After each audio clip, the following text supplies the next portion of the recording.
Order, please. I want to welcome everyone to the Public Accounts Committee. The mandate of this committee is established for the purpose of reviewing the public accounts, the annual report or other report of the Auditor General, and any other financial matters respecting the public funds of the province. My name is Marco McLeod. I'll be chairing today. I'm the MLA for Pictou West. I just want to remind everyone to please have your phones on silent. And if there's a need to leave the building, we'll exit through the doors here onto Granville Street, and then we'll gather together at Grand Parade. So I'll ask the members to introduce themselves, and I'll start with the member on my left. Good morning, everyone. Diane Timmins, MLA for Victoria Lakes. Welcome. Good morning, Brian Wong, MLA, Waverly Flower, Beaverbank. Good morning and welcome, Tom Taggart, MLA for Colchester North. Good morning, Rick Burns, MLA for Hammonds Plains, Lucasville. Paul Wozni, MLA for Sackville-Cobequid, and I use he, him pronouns. Awesome. We also have a couple other people around the table here. On my left, we have Mr. Gordon Hebb, Council, and we have the committee clerk on my right, Kim Langell. We also have a representative from the Auditor Generals, Mr. Jewer, in attendance. So on today's agenda, we have officials with us from the Department of Cybersecurity and Digital Solutions and the Department of Service Nova Scotia regarding digital access for citizen services. So I'll ask the witnesses to introduce themselves, and I'll start with Associate Deputy Williams. Thank you very much. Good morning, Arlene Williams, Associate Deputy Minister for the Department of Cybersecurity and Digital Solutions. Good morning, Deputy Minister Jennifer LaPlante from Cybersecurity and Digital Solutions. Good morning, Tracy Finder-Trask from the Department of Cybersecurity and Digital Solutions. Good morning, Jillian Latham from the Department of Service Nova Scotia. Good morning, Joanne Monroe, the Deputy Minister for Service Nova Scotia. I go by she and her. Good morning, everyone. I'm Gary O'Twilmy, Associate Deputy Minister for Service Nova Scotia.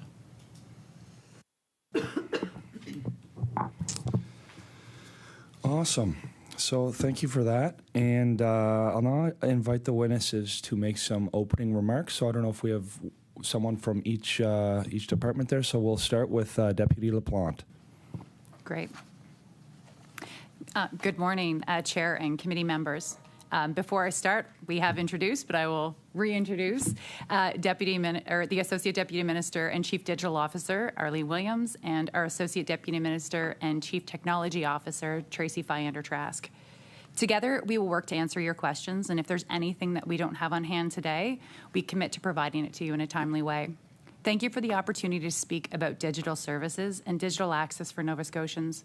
In my opening remarks, I want to set the context for why digital work requires ongoing investment and clear prioritization. I'll start with a simple but important point. Digital government is comprised of many complex systems that are essential to delivering government services safely and reliably. It is an ongoing responsibility. Technology supports almost everything the government does. Services the public uses directly, and the behind-the-scenes systems that keep government running. This includes networks, devices, data, cybersecurity. All those systems do not stand still, and public expectations do change. At any given time, we are balancing several priorities: keeping essential older systems running, modernizing infrastructure to maintain reliability and resilience, improving or launching digital services as they add value, and strengthening cybersecurity to protect personal information. We prioritize based on public value, risk, and readiness, with clear oversight and reporting so that costs, timelines, and risks are visible and managed. Nova Scotians compare government services to what they experience elsewhere, and we share the goal of improving services. At the same time, we must meet requirements for privacy, security, accessibility, and continuity. We also recognize that not everyone wants or can use digital services, so multiple service channels will continue to be needed. Delivering on those expectations requires managing a large and complex environment. Across government, there are more than 500 applications and digital services in use. Some are public-facing, but many are not and rely on shared foundation. For example, our online form system processes about 12,000 forms each year. Our payment platform supports 39 services and processes nearly 700,000 transactions a year. Our single sign-on helps people access more than 42 services with over 3 million logins annually, and our notification system sends more than 1 million text messages and emails annually, keeping people informed. In addition, the government website receives over 16 million visits each year. Behind each of these numbers is a service that someone depends on, whether to access information, complete a transaction, or receive support. These are shared building blocks that are used across government, like common plumbing or wiring that you'd see in a building. When they are strong and well-maintained, services are easier to launch, more consistent for the public, and they're safer to operate. That's why investment that we make is not only in individual online services that you see, but in the shared foundation that supports hundreds of services at once: security, reliability, accessibility, and day-to-day operations. It's how we reduce duplication, improve consistency, and make future improvements faster and less costly.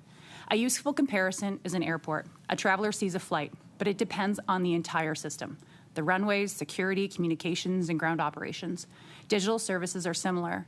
What people see depends on a secure, reliable foundation.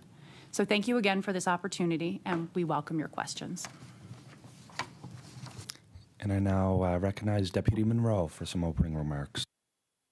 Deputy LaPlante. I echo Deputy LaPlante's sentiment about today's meeting. The Department of Service Nova Scotia is also pleased to join you today. We have witnessed firsthand the evolution of digital services and how it benefits our clients and citizens. Our teams working across the province at the Access Centre, Registry of Motor Vehicle offices, contact centres, and other divisions within Service Nova Scotia witness it every day. We've introduced you to my ADM, Gary O'Toole, and Gillian Latham, our ED of Citizen Services, but as well I have a number of my colleagues behind me, as Service Nova Scotia is a big and broad department, and digital services are throughout all our operations and offerings to citizens. We hope to have all the answers to your questions this morning. If not, like Deputy LaPlante, we'll make sure we give you the answers in a timely manner. The Department of Service Nova Scotia is at the forefront of connecting people with government. We provide essential services that impact daily life, businesses, and government operations. We connect Nova Scotians to essential government services online, by phone, and in person. We're a department that manages a complex suite of programs and services that support Nova Scotians. The department strives to put Nova Scotians at the centre of everything we do, from registering a birth, business, or property, to delivering rebate programs and issuing licenses, and much, much, much more. As a result, we witness firsthand how modernizing government with digital solutions is positively impacting the people of this province, those receiving the service and those who deliver them. Great examples of this are the recent introduction of the online Book a Road test and the Knowledge test. The new Book a Road test allows people to book, pay, and manage their driving test all in one place. They can also cancel, reschedule, or make changes to an already scheduled test. In the past, road tests could only be booked by calling the contact center during regular business hours. Any changes to a booking required another call. It took a lot of time and energy to book a simple appointment, which we can talk more about later this morning. Since the new service was introduced in October, more than 18,000 people have booked their appointments online. It's easy, convenient for them, and much more efficient for them and our staff. The online knowledge test is another great example. This is a digital service that enables citizens to complete their driver's knowledge test online for a variety of licenses, including a learner's license, from the comfort of their home. Last year, more than 29,000 Nova Scotians took advantage of the online service, saving them time and travel costs to the access centres. It also frees up time for staff who no longer have to administer the test in person and can focus their efforts on higher complex transactions. As you can see with these just two examples, digital access for citizen services is making a significant difference for the citizens of the province. I look forward to speaking with you more today about this topic. Thank you. Thank you, Deputy Monroe. The first round of questioning is 20 minutes per caucus. If we reach that 20 minutes and someone's still speaking, I will cut you off, so I apologize for that. As well, because we have limited amount of time, if a member who asks the question is satisfied, they can give me a nod, and we'll go to the member's next question. So with that, we'll start the first round of questions with MLA Wozni. Thank you, Chair. A few questions for the Department of Service Nova Scotia to kick off. The Auditor General's recent report on alternative procurement and management of select health contracts found that the Department of Service Nova Scotia established a so-called health and social services exemption that allows departments to choose not to disclose the details of alternative procurements on the government's procurement website. Can this exemption be used for anything related to the delivery of health and social services in the province? And I'm wondering if you can tell me how many times the exemption has been used to date.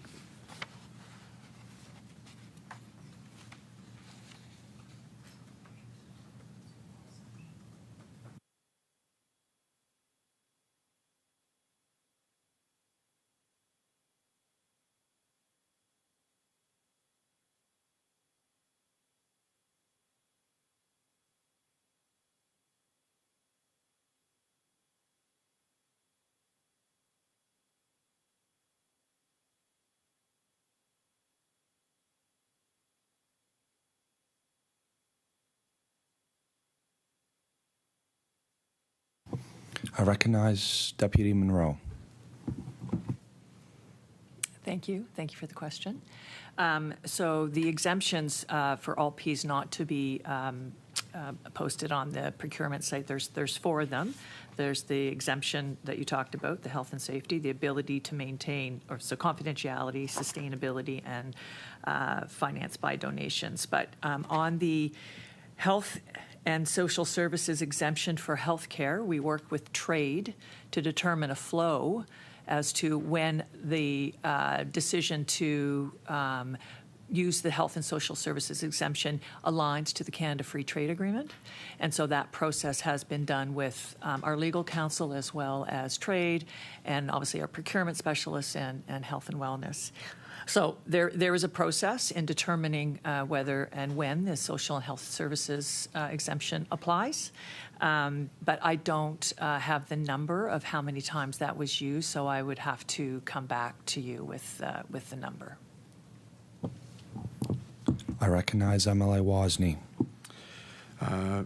Thank you, Chair, and thank you to the Deputy Minister for that answer. I would appreciate a follow-up in future on the number of times it's been used to date. I want to come back to the original question, though, so I appreciate the insight as to the process by which, how the exemption is or isn't used. But my question was, can this exemption for health and social services be used for anything related to the delivery of health and social services? So as opposed to how you decide to use it, what are the criteria? When it's determined that it's appropriate, can it be used for anything related to delivery of health and social services?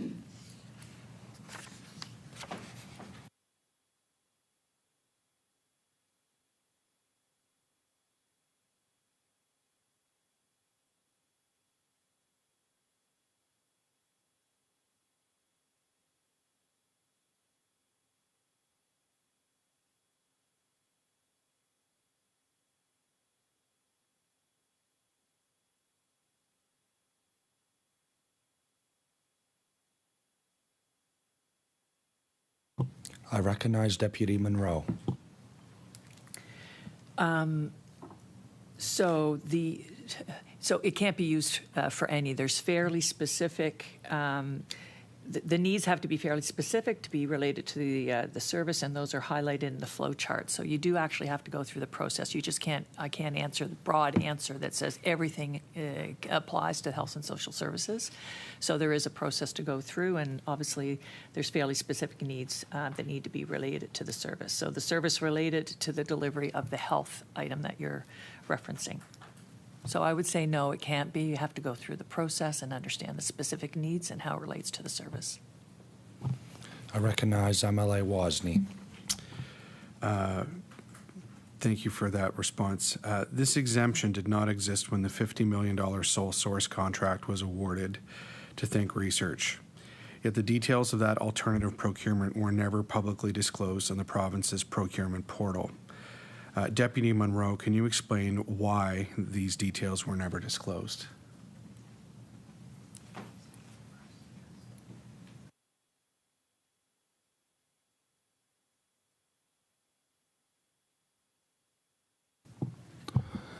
I recognize I recognize MLA Taggart. Thanks, Chair. I kind of think we're straying a long ways from the purpose of this meeting, which is digital security, and it has nothing to do with process of how different actions department are taking that have with respect to tendering and those kind of questions. So I think we need to get back on topic. Thank you.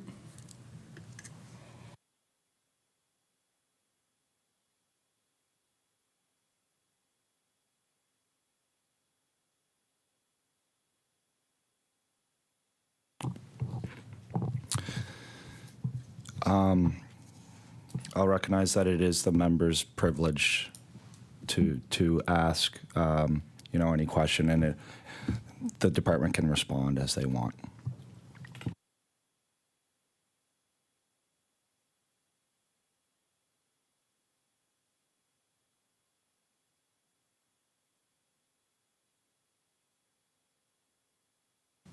I recognize Deputy Monroe. So to confirm, the health and social services exemption is not required as per the CFDA to be posted as an exemption. And secondly, in the year that you are referencing, the health and social services exemption does exist within the CFDA. And as such, we did work with our legal counsel, Procurement and Health, to apply the CFDA exemption to the scenario that you raised. I recognize MLA Wozni.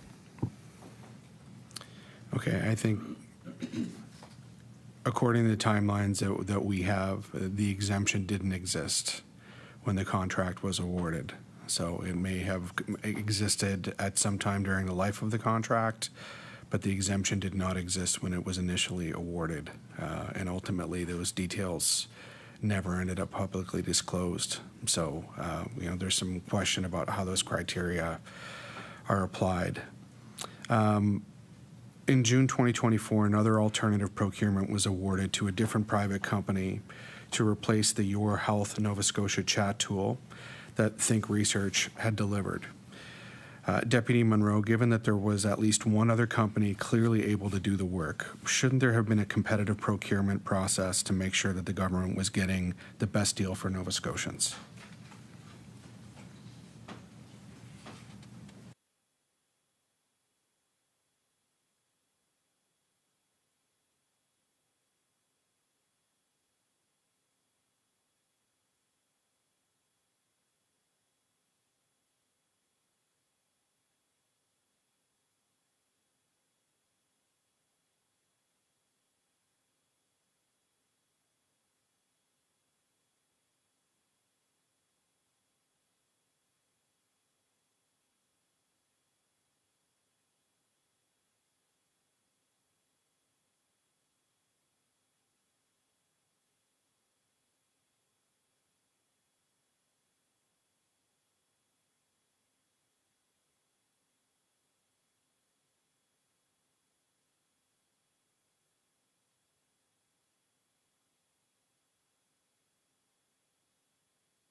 I'll just ask the new witness to the table to introduce themselves, if that's okay. Hello, Chris Mitchell, Chief Procurement Officer.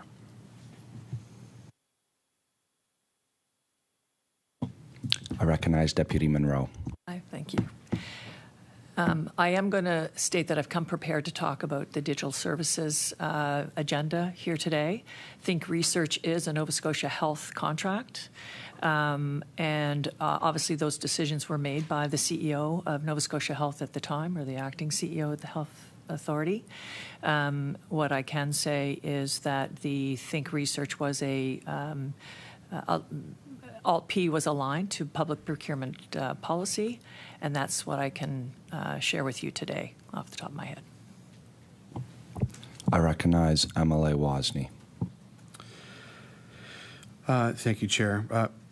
I'm wondering if you can outline, given that Think Research was contracted to provide digital access for citizen services through the Your Health in Nova Scotia app, how much money did Think Research receive, given that the chat tool that they delivered was ultimately mothballed and replaced? I recognize Deputy Monroe. I'm sorry, I'm not able to answer that question. It's not a file that I own. That question would have to be directed to Nova Scotia Health and Department of Health and Wellness. I recognize MLA Wozni. The province's lobbyist registry was updated in 2024 to replace a system that was 20 years old, and that was, a highly necessary update.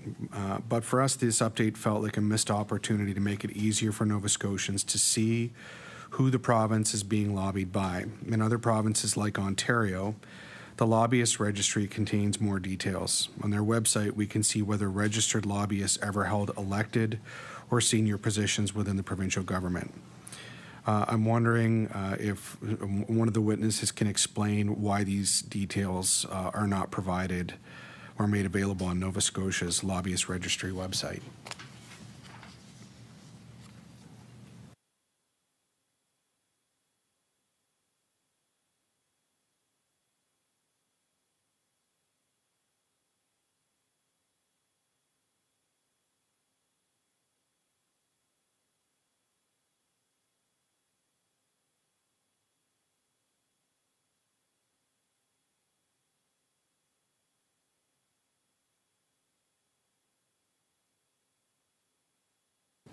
I recognize Deputy Monroe.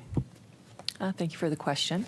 Our lobbyist registry contains all the information required by our legislation, and we have recently updated it to really provide a much more user-friendly, user-focused service offering. It was very, very dated and hard to manage, but it does align to what is required for our legislation.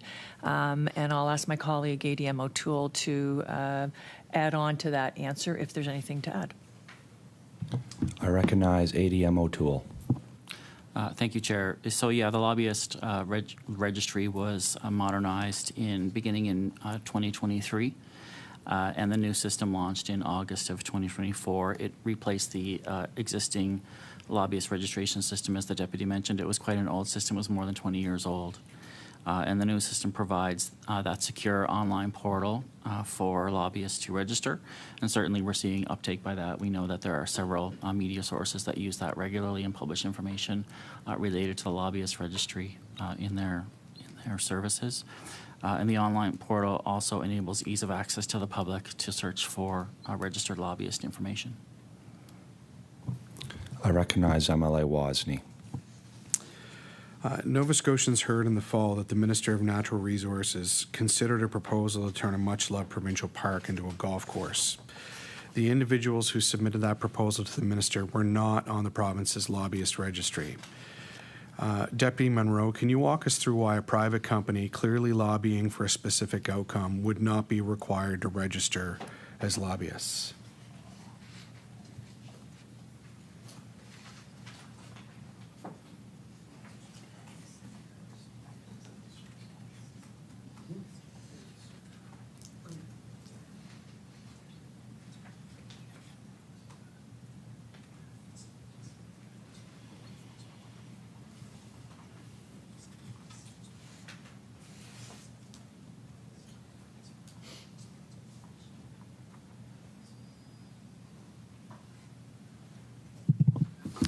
I recognize Deputy Monroe. Thanks for the question. It's actually up to the lobbyists themselves to register, and they must satisfy themselves that they fit the definition of a lobbyist. And so it's not that we've got boots on the ground out finding people to say you're a lobbyist, get on the registry. It is actually self-reported, and you as a lobbyist, as per the legislation, need to register yourself.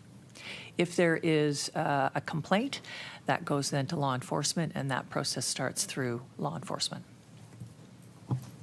I recognize MLA Wozni. Thank you for that answer. About a year ago now, people across the province learned that Nova Scotia Power had been storing their social insurance numbers on their servers long after they had provided them to the company.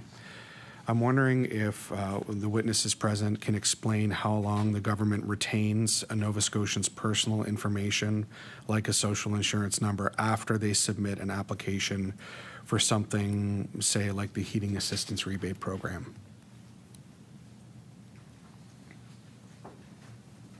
I recognize Deputy Monroe. Just first, I'll start with a little bit of the broader context around privacy.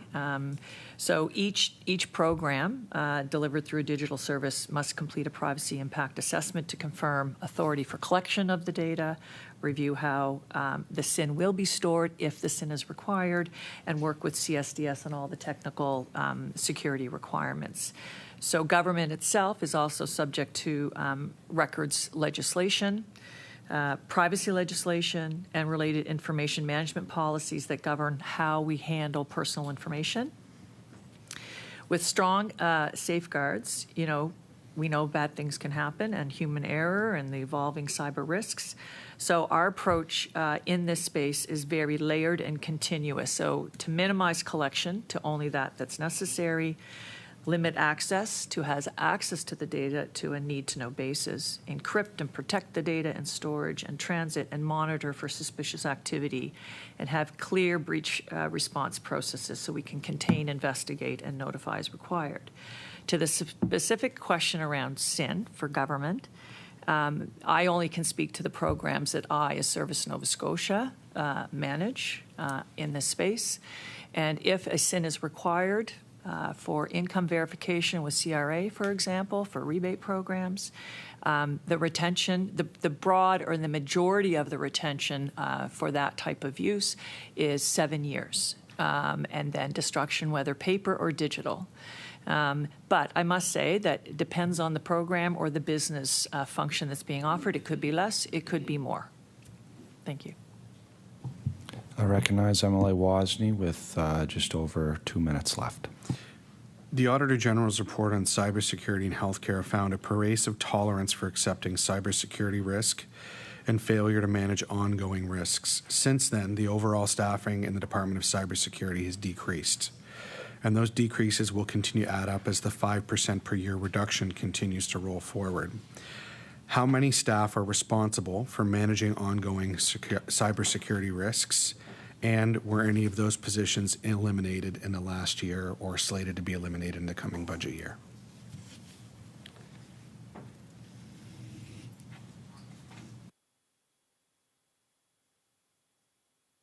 I recognize Deputy LaPlante. Thank you very much for the question. There's a couple of things that we'll cover off first. I think one of the most important pieces around cyber is that every single government employee has a responsibility associated with cyber. And so the role that everyone plays in ensuring that they participate in our mandatory training, that they don't click malicious links, that they're very careful from a phishing standpoint, these are all the roles that every single person takes in their personal life as well as when they're working for government and with government. As it relates to our entire department and reductions, we are absolutely managing those reductions through attrition, through retirements, and through other planned work.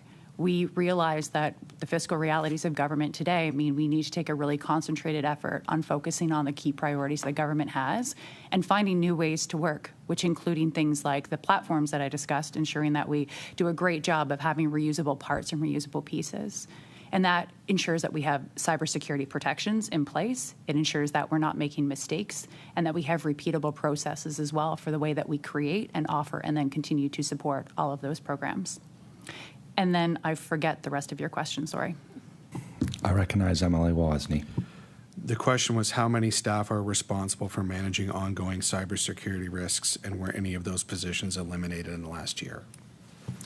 Recognize Deputy LaPlante with 10 seconds. On our cyber team, no, there was not. And our division, I'd have to get back to you with the exact Order, number. please. We'll now move on to MLA Rankin, and I'll ask the Honorable MLA to introduce himself. Thank you. Apologize for being late. Daycare doesn't open till 8 a.m. and the traffic from Timberley's can be tough. But Ian Rankin, MLA Timberley Prospect. So I'm just going to start where my colleague just left off around the staffing reductions, and maybe you could explain the types of positions that are going to be no longer in the department. So attrition has been mentioned throughout government as where the first look will be to try to allow retirements to just take their course and move out. But those are actual positions that have been in government. So what kinds of positions will be left vacant, and will that have an impact on service delivery and efficiency? And will these cuts slow down any work that CSDS is doing? I recognize Deputy LaPlante. Thank you very much for the question, and we at this table appreciate the daycare challenges that you just referenced. In terms of the positions, I'm not able to provide a list at this point in time. The year has just begun, and we're working with our partners in all other departments to determine the full priorities of government. I think the piece that's really critically important here is that we're focused on the services that need to be delivered to citizens this year and coming in future years, and ensuring their sustainability of that, which means we will not be eliminating positions that put any kind of service delivery at risk. Priority one is on the continuity and the protection of all of those services, as well as continuing to deliver on the ones that have the greatest value and the greatest improvement in terms of service delivery to citizens. Over time, we're working across the department to determine where those potential opportunities exist. And I think it's important to recognize there's different ways that we can do things, and we can spend some time talking about the world of artificial intelligence. We know there's ways that we can automate different pieces, and it doesn't mean position elimination. It means capacity opportunity. We can generate incremental capacity in some roles by leveraging different tools that we have that are safe and secure, and will allow for those positions that will have that natural attrition to continue to be freed up. I recognize MLA Rankin. Thank you. And yes, let's talk about AI, since it's coming so fast onto the mainstream. It's kind of the next revolution of services and what everyday people are using. So I'm sure government is using it in some way. As we're moving towards this direction, and we're less reliant on people power, what does the internal capacity look like to build up that system to manage AI within the government? And like, what are we doing? I think this is the important question. Like, what are we doing right now to ensure that the information being plugged into AI remains confidential, and confidential information that the government has is not being entered into AI? I think is the best way to put it. What are the protocols in place? What are the standards? And is that publicly available? I recognize Deputy LaPlante. Thank you. Sorry about that. I will ask ADM Finder-Trask and ADM Williams to jump in afterwards for the parts that I've missed. But, you know, we fully recognize that people are embracing artificial intelligence in their personal lives, and that they have expectations of being able to use that when they come to their workplace. As a result, we have two different guidelines that have been developed for government employees to follow. And the first one is around meeting assistance. What we do not want them to do is going and using third-party Zooms or Read.ai and having confidential private government conversations that could be recorded and shared outside of government. The second piece that we have is generative AI guidelines as well, which outlines the requirements for them to follow the privacy policy. You can use an outside ChatGPT, Perplexity, but what you can use in those systems would be only things that are publicly available. So if someone wanted to prepare for public accounts, they're welcome to go and take different materials and plug them into that and use that for those purposes. But what they're not permitted to do is to take confidential government information and put that in there. And one of the pieces that's really important for us is that we currently operate with a Microsoft environment, which means all of our government documentation and data is contained within a safe and secure environment. We have teams and people that support these systems, and they're also well recognized globally as the leader for governments for operating technology. So what we do have is Copilot, which is a chat feature that's enabled for government employees. They have the ability to go and test and use those systems themselves every single day. And that's really critical for us to ensure that people have the opportunity to continue to practice and learn more about how AI can possibly help improve and create capacity for themselves.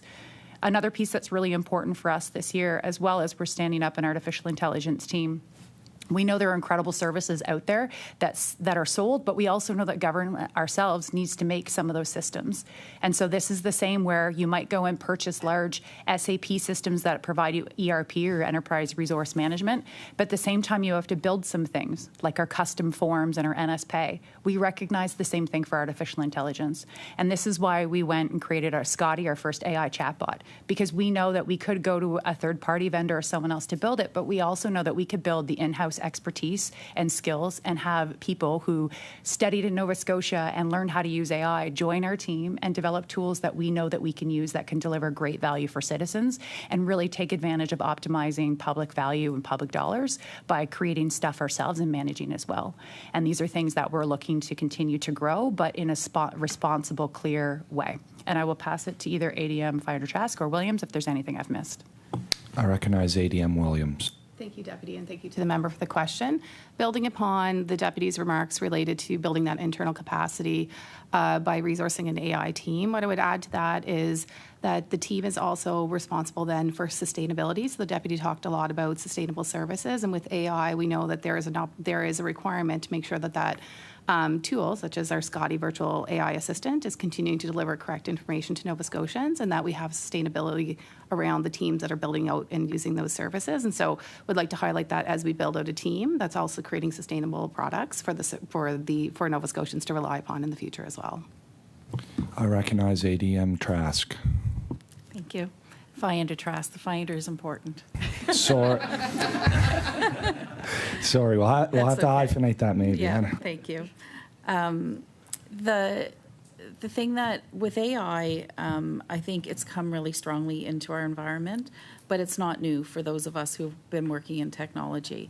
And I think what's really important is that I'll use Microsoft as an example, as we onboard and start to use these tools, we have a multi-team that looks at them. So if you look at our partners at Service Nova Scotia, privacy impact assessments are done on those tools and on how the data and the processes work. Threat risk assessments, which I won't go into a huge amount of detail, but what is the cyber risk to those systems? And then the people and the processes that use them. So I think that's really important because that's the foundation, and then AI runs on that foundation. So we know that as we're out training civil servants, starting at senior levels, on how to use AI inside the civil service, we're also training them and helping them to understand how that data is stored and the protections around that data. And extensive reviews from our legal partners as well. I recognize MLA Rankin. Thank you, Mr. Chair. That's helpful. My next question was going to be, is there a team set up to manage the issue? So it sounds like that's being worked on. Given that it has been around for a long time, do you think it sounds like we're playing a little bit of catch up, and I understand the technology is moving really fast, but wouldn't we want training for all public service set up right away so that we can mitigate risks? And I mean, the public service is big, and you don't know what everybody's working on all the time. But I say that in the context of the Auditor General's latest report and the concerns around weak oversight and things like that. So will there be an actual strategy to deal with AI that comes out of the team that's being tasked with this? And what else can you say about the work that you're doing? I recognize Deputy LaPlante. Thank you. It's a great question. I think there's this piece where we're playing catch up, but we're not. And no jurisdiction across Canada is in a leadership position of saying we figured all of this out. There's a very clear reality that there's a significant cost associated with investing in adopting these tools, not just the operational cost in terms of licenses and other elements, but also it's an opportunity cost. If we spend a significant dollar on a tool that somebody does not understand how to use Excel and Word properly, giving them an AI tool is not necessarily going to help them as well. And so there's a journey where we're trying to better understand where the bigger investments are in training individuals to create that capacity, and at the same time being very mindful that some nice to haves, the costs can go up. And if we have incredibly strong adoption, what ends up happening when costs can increase? And so we need to balance the value that we're getting from these tools and the real realities of what it can create. And I think this is everywhere when you look at all of these large AI companies.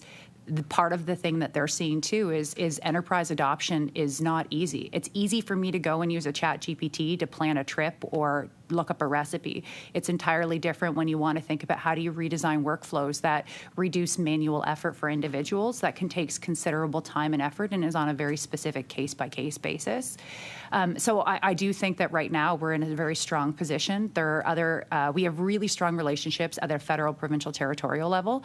We've recently just stood up an AI subcommittee that we co-chair with Alberta, and Alberta is very aggressive. I'd say they are probably the leaders in Canada on AI adoption, and we look to them, but also we look to learn from the things that they've had. What we don't want to have is we create really great tools, and back to ADM's Williams point, where people go, I won't get into the specifics of Copilot and being able to create agents, but what we don't want to have is people going and creating things and then they change jobs and systems fall apart because we put them in the hands of an everyday user. We need to ensure that we're just very calculated in terms of how we provide tools for civil servants and ensure that they're sustainable long term. I recognize MLA Rankin. Thank you, Mr. Chair, and that's helpful.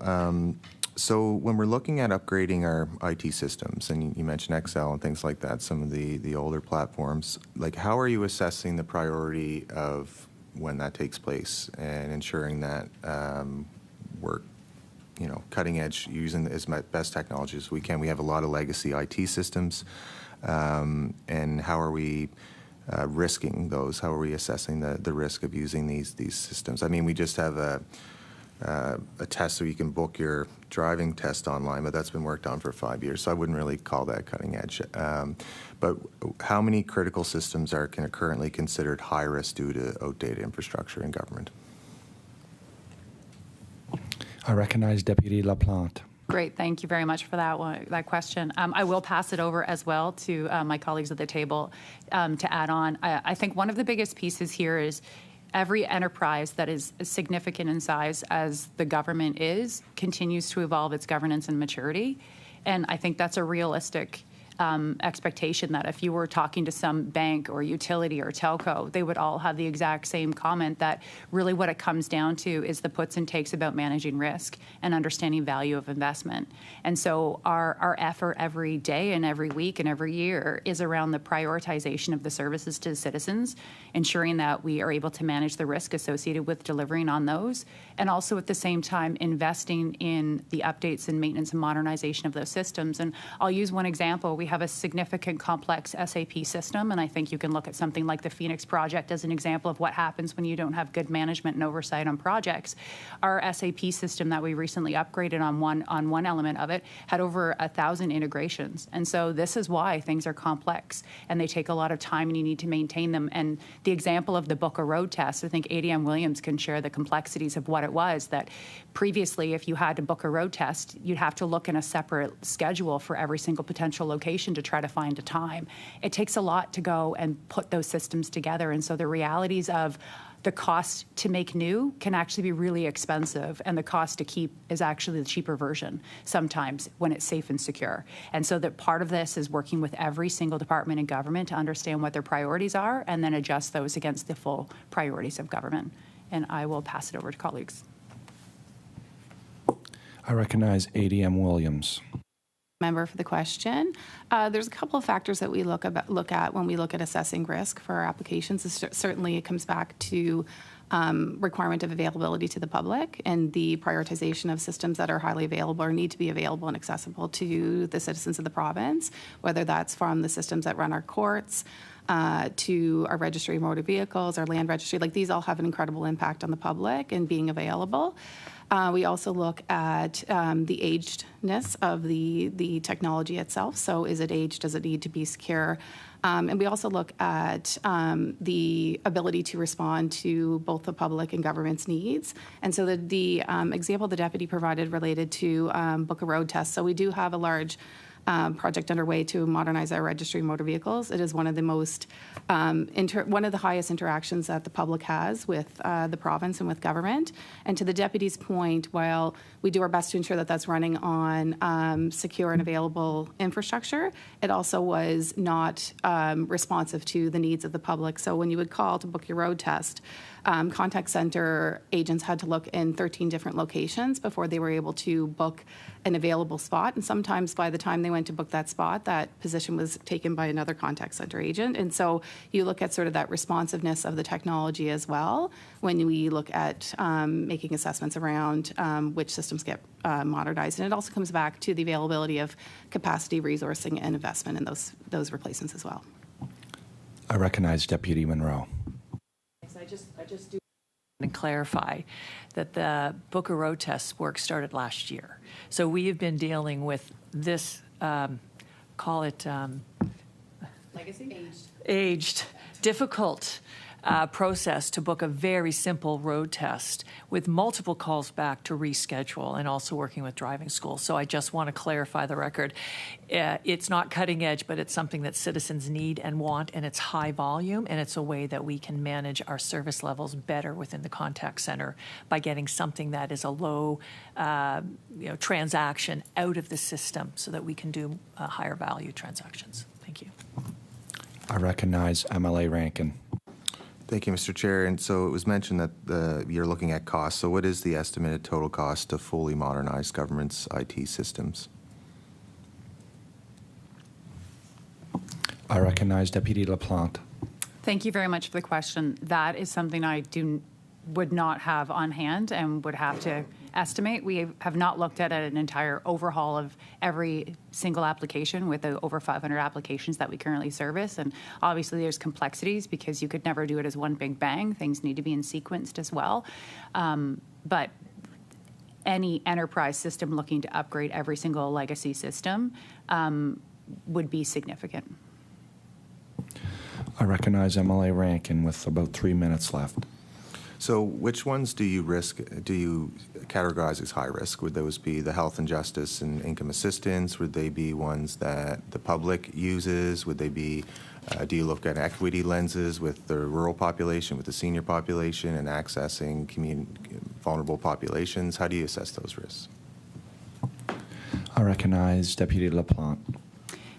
Thank you for the question. I think there's one piece that we really must recognize as well, and that's how we speak publicly about our systems and the risk that happens when we speak publicly about any area of vulnerability. Because as soon as you speak publicly about the vulnerability, some external actor who does not regard well of our systems can take advantage of that information. And so we would prefer to not provide a response. I recognize MLA Rankin. Okay. I think it's fair to say that we have a lot of legacy IT systems that need significant investment. We don't know the number, but we have a number of recommendations from the Auditor General from 2024. Are all 20 of those recommendations fully implemented? I recognize Deputy LaPlante. Thanks very much for the question. 13 of those 20 have been completed, and the remainder will be completed in October 2026. I recognize MLA Rankin. And do you have a cost breakdown of the implementation of what that took? I recognize Deputy LaPlante. I do not at this time. I recognize MLA Rankin. So do you have like a budget amount when you're looking at the final 7 recommendations that need to be completed? Is there an incremental cost to the budget? I recognize Deputy LaPlante. It's tricky to pull out because the incremental adjustments would be things that would have been on a plan already, part of operational improvements. And I think that gets tricky when we try to pull out cost because there's a set cost to operate government and continually maintain and update. It might have shifted priorities or might have refocused internal dollar value, but it wouldn't necessarily be something we could pull out easily and tangibly. I recognize MLA Rankin. And the staffing reductions for this year and future years, will that impact your ability to meet the timeline to finalize those recommendations? I recognize Deputy LaPlante. It will not. I recognize MLA Rankin. How much time do I have? 25 seconds. Okay. I think I'll wait till the next round. Thanks. Okay, we'll move on. I recognize MLA Timmons. Thank you, everyone. I absolutely respect the knowledge and the expertise that's sitting at the table. And thank you for protecting us. I have a question for SNS. Can you provide us with some details on how the new landlord and tenancy information system will improve the process for landlords and tenants who apply to the residential tenancy program?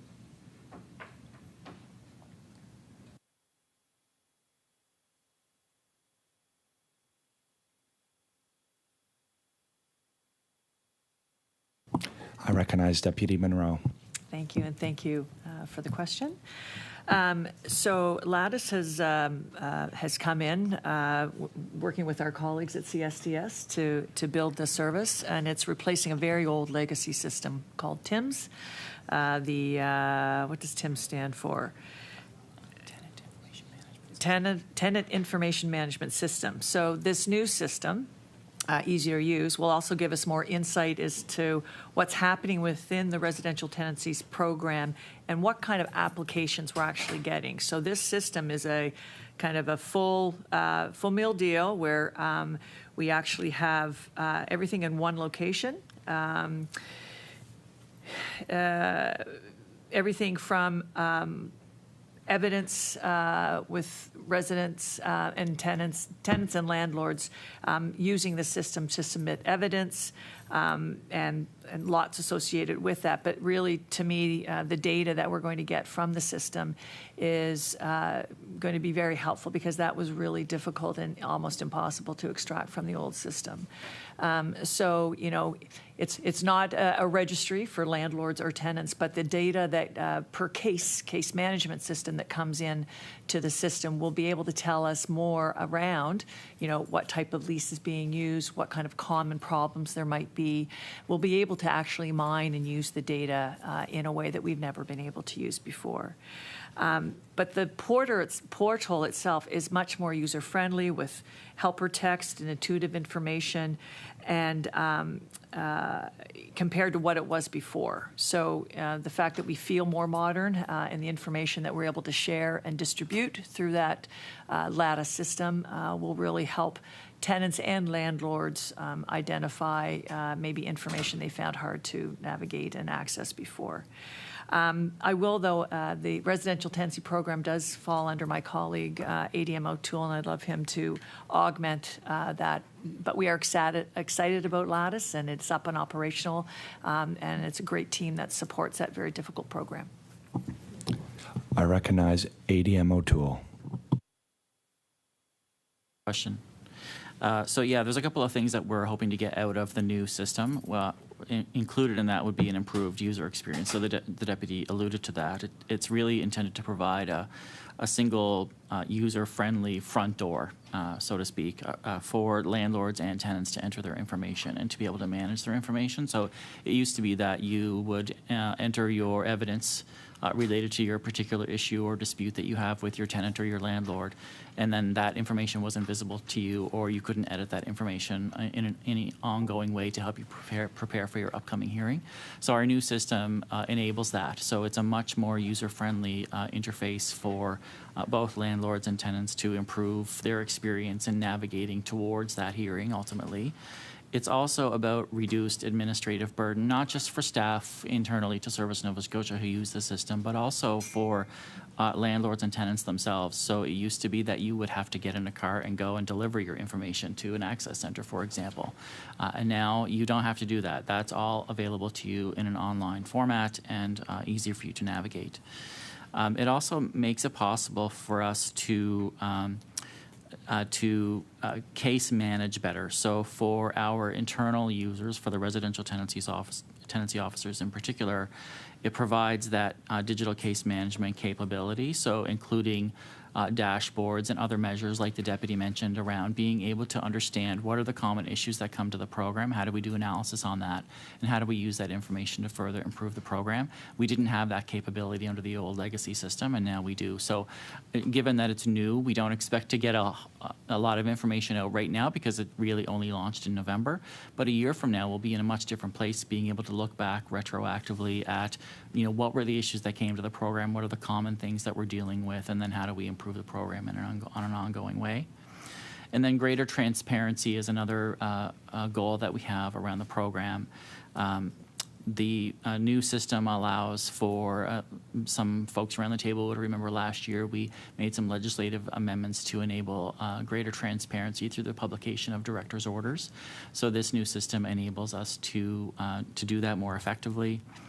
And then it's really it's a multi-year project. So what we have right now in Lattice and its capabilities is expected to grow. And so my colleagues from CSDS would call it agile methodology. We're continually looking at how can we improve the program or add components to it to make it a better experience for users and for staff. And so that's part of our goal with the program, is to make it more accessible. We always say the residential tenancies program, we want it to be really easy to access and barrier-free. And so this new system is taking us in that direction. I recognize MLA Timmons. Thank you. As an MLA, we try to direct some individuals that call our office, of course, to a site for them to have better access as well, because it's new to everyone. Is it part of our NS account? Like, is it linked with my NS account? I recognize Deputy LaPlante. Thanks very much.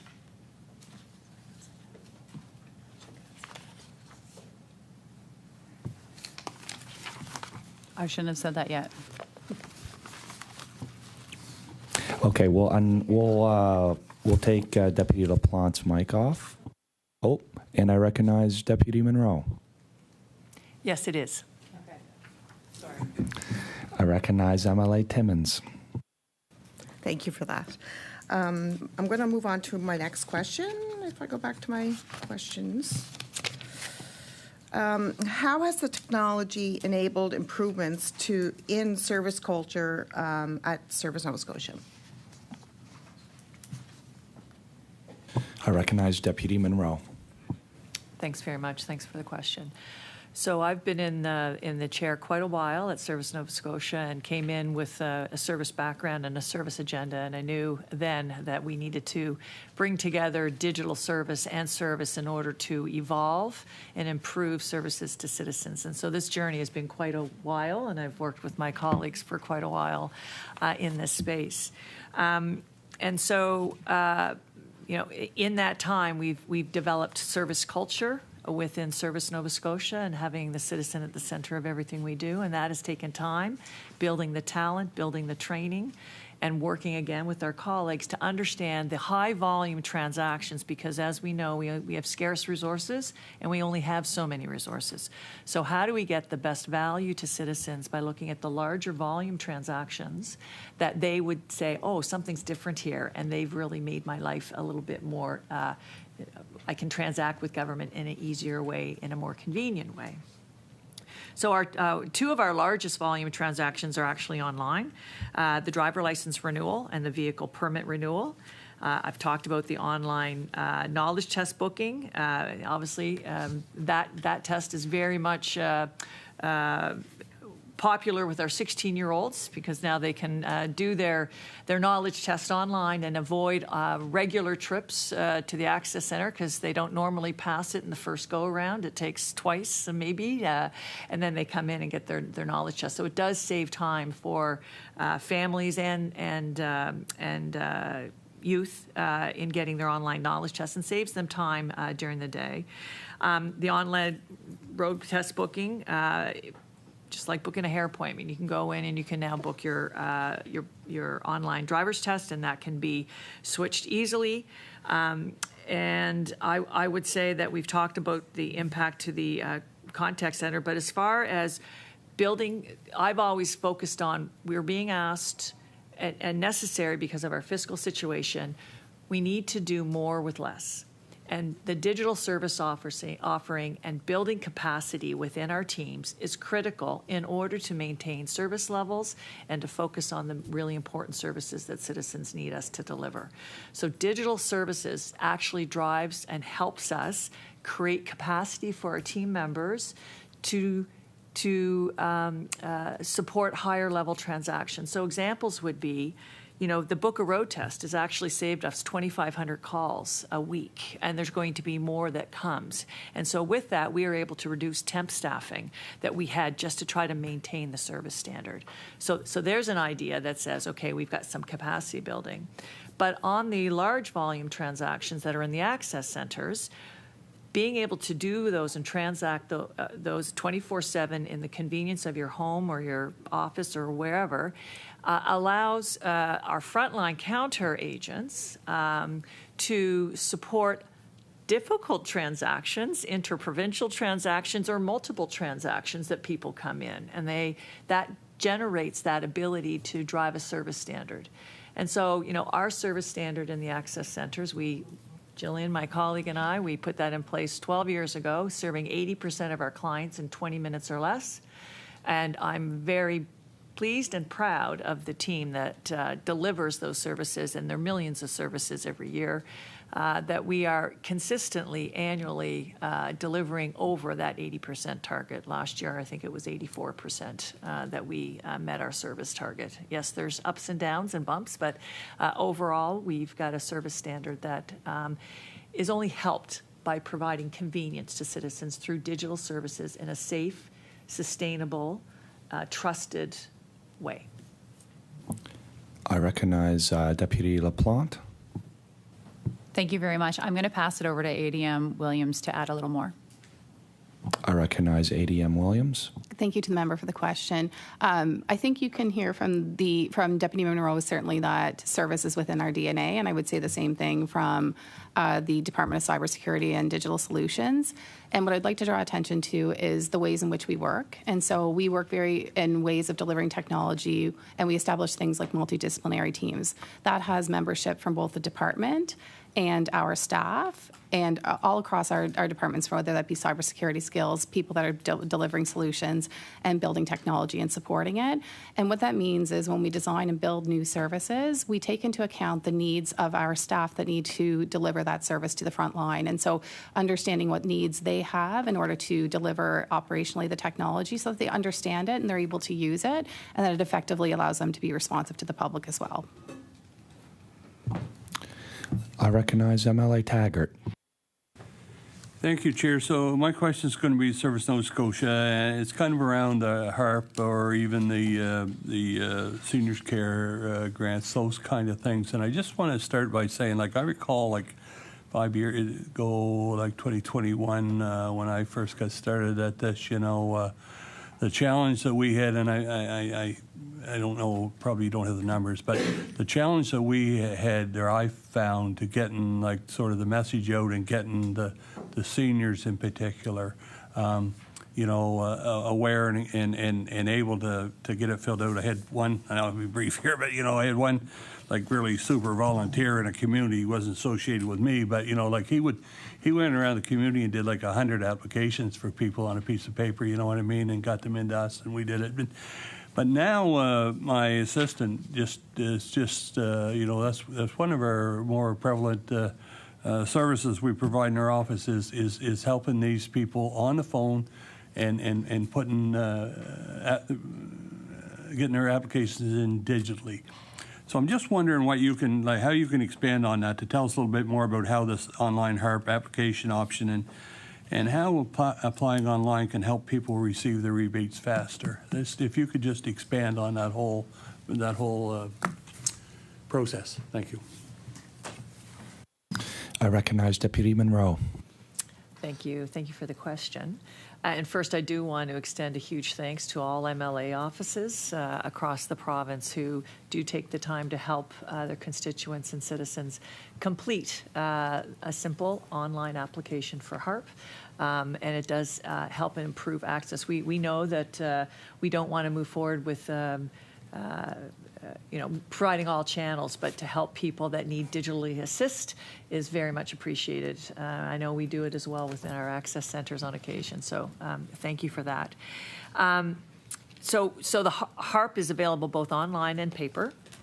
By submitting in online, it is in the digital era, you avoid snail mail, first off. You avoid a postal disruption, which we've had to work through as well. So it really provides you access to the system. And there is, an amazing team within Jillian's shop that is our processors, but it is very much expedited when we work with our CRA client flow to justify or to verify income verification through our CRA because it is an income-tested program. And that as well, when you are aligned with CRA and you have direct deposit, that money can get into your account lickety-split. And sometimes, I mean, when we first opened the program, I think there was like 40,000 applications within the first week. So there's a lot to process there. But once we get through that initial bulge, I mean, the turnaround of the HARP programs, our standard is 8 weeks, but it's a lot sooner than that. We had, I don't know how many of the numbers were there, but people having the money well before the December holiday season when the program opened in October 1st. I'll ask you to jump in on this as well. So it also prevents, it's also on the other end, on the public service side, the processing with digital versus paper is much more expedient. And again, trying to find ways to create capacity within our teams, doing more with less. The preference is to provide digital applications, but at the end of the day, we always provide the channels that citizens can use that they're most comfortable with. Our job is to make each one as efficient as possible. So I'll ask Gary to jump in on that question. Thank you. I recognize ADM O'Toole. Thank you, Chair. So yeah, about 46,000 people received their HARP rebate before Christmas, which is staggering in terms of just the sheer volume of applications that we get for the program. Many of them are, repeat applicants to the program. And so the applications typically are front-end loaded. We get a large bulk of applications as soon as the program opens, which is October 1, and the processing begins that day. And so 46,000 people receive the rebate before Christmas. So, well within that 8-week standard that we have for processing. But just a little bit to expand on Deputy Monroe's points around the digital application or the online application, making it easier for people to get their rebate, the avoidance of snail mail or regular mail, and also in the event that there's a postal strike, for example, which has happened several times recently, the ability to apply online for a rebate like this helps you to avoid all those potential barriers to getting something in on time. In terms of uptake, in terms of uptake of online applications, for HARP applications that were received online, for those applications that were approved, about 96% of them were received online. And for seniors, that number is about the same. For applications that were approved for rebate payment, about 92% among the senior population were received online. And so thanks again to the MLA offices who participate and help their constituents with that online application. We know that happens quite frequently. I recognize MLA Taggart with about a minute and a half left. So I'm going to ask the Deputy Minister Monroe to finish her thought there. But before, I just want to take a quick moment to say how great this has turned out to be in my constituency, which is very rural, scattered out, you know what I mean? No service centers of any kind really in Colchester North. They have to go to Truro. So to be able to do this stuff digitally and to work with those people is just awesome. So if you'd like to finish your thoughts there, please, Deputy Monroe. I recognize Deputy Monroe.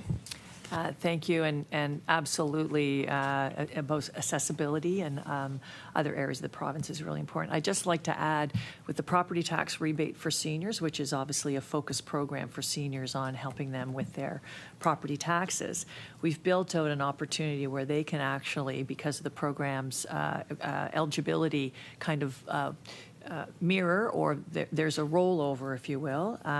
There's an option for them to tick a box that say they would like to apply for HARP.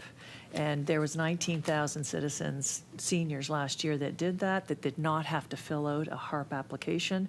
And we simply processed that, and they got both PTRS, property tax rebate for seniors, and the heating assistance rebate program. So to me, the more that we can make it easier for our seniors, for the vulnerable, for any citizen, and do that more often and with Order, clarity. please.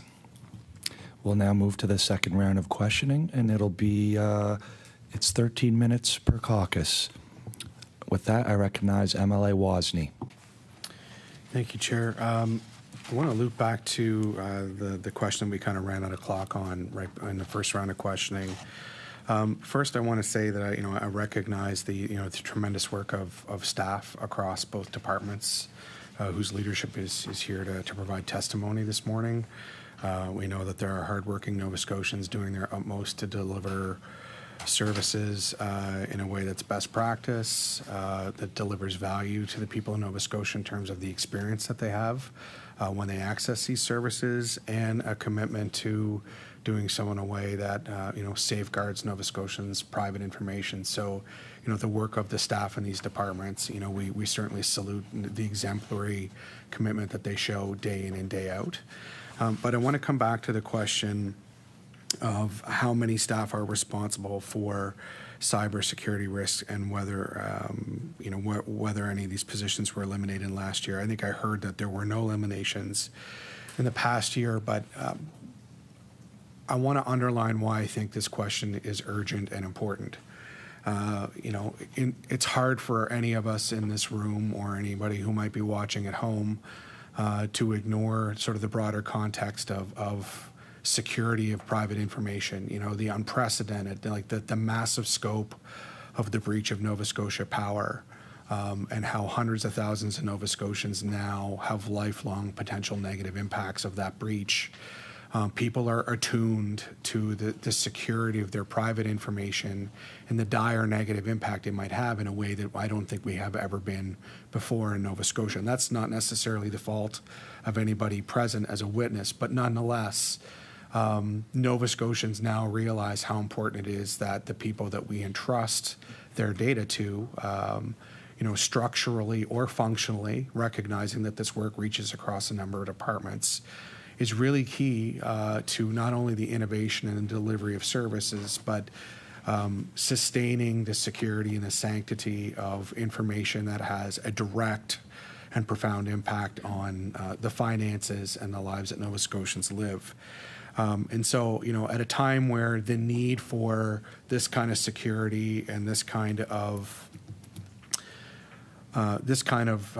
vigilance has never been more important, and arguably increases as in importance as we navigate sort of additional implementation of tools like AI.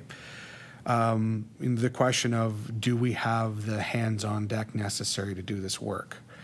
And so when I've heard the deputy for cybersecurity suggests that this will be managed within attrition, and for people watching at home that aren't familiar with the notion of attrition, really we're talking about what's the natural rate of retirements and people who might leave employment for other legitimate reasons. A loved one that they're a partner moves to another province and they relocate, they vacate a job that they otherwise very much enjoy. I mean, those are a couple simple examples.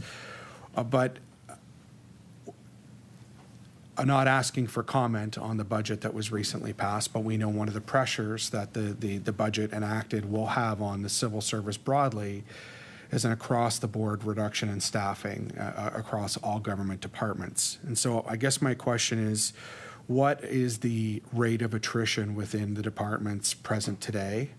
over the last 5 years, so that we have a reference point for whether or not a 5% reduction in staffing in these departments reasonably can be seen to result in a net reduction in the capacity that we rely on to keep Nova Scotians' data safe.